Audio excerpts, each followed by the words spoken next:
السلام علیکم ورحمۃ اللہ وبرکاتہ۔ آج کا سبق ہم سورۃ البقرہ کی آیت نمبر 265 سے شروع کرتے ہیں۔ اعوذ باللہ من الشیطان الرجیم،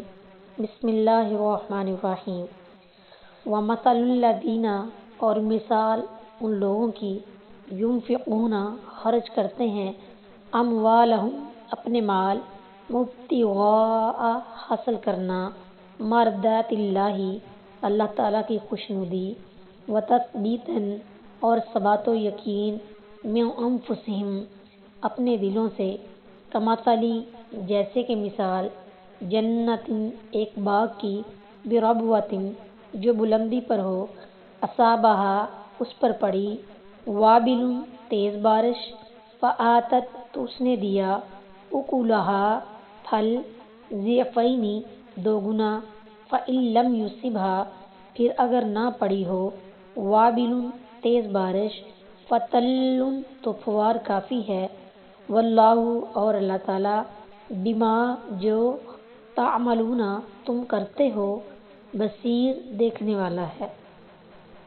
اور ان لوگوں کی مثال جو اپنے مال اللہ کی رضا چاہتے ہوئے اور اپنے دلوں کو ثابت رکھتے ہوئے خرچ کرتے ہیں،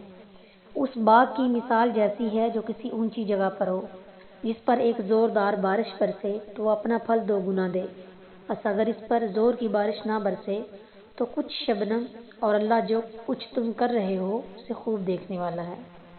ابتغاء مرضات اللہ، یہ ریاکاروں کے مقابلے میں مخلص مومنوں کی مثال ہے، یعنی جو لوگ محض اللہ تعالیٰ کی رضا جوئی کے لیے خرچ کرتے ہیں اور دل کے اس اطمینان کے ساتھ خرچ کرتے ہیں کہ اللہ تعالیٰ انہیں اس کا وافر اجر عطا فرمائے گا اور ان کا عمل ضائع نہیں ہوگا۔ دل کو ثابت رکھتے ہوئے خرچ کرنے کا مطلب یہ ہے کہ نہ انہیں خرچ کرتے ہوئے کوئی تردد یا پریشانی ہوتی ہے، نہ بعد میں کوئی پشیمانی۔ ان کے خرچ کرنے کی مثال اس باغ کی سی ہے جو کسی پرفضا اور بلند مقام پر ہو، اگر اس پر زور کی بارش ہو تو دوسرے باغوں سے دو گنا پھل دے، اور اگر زور کی بارش نہ بھی ہو تو ہلکی بارش ہی کافر ہے۔ یہی حالت مومن کے عمل کی ہے، وہ کسی صورت میں ضائع نہیں ہوگا بلکہ اللہ تعالیٰ اسے قبول فرمائے گا اور ہر ایک کو اس کے عمل کے مطابق جزا دے گا۔ زور کے می سے مراد زیادہ مال خرچ کرنا ہے، اور تلن، کچھ شبنم سے مراد تھوڑا مال۔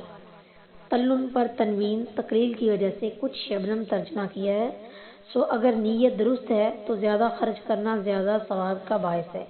اور تھوڑا بھی کام آتا ہے، جیسے خالص زمین پر باغ ہے، جتنا می برسے گا اس کا فائدہ ہے، بلکہ اوس بھی کافی ہے،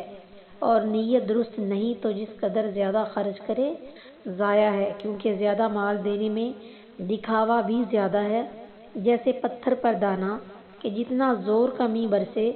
زیادہ نقصان پہنچائے کہ مٹی دھوئی جائے۔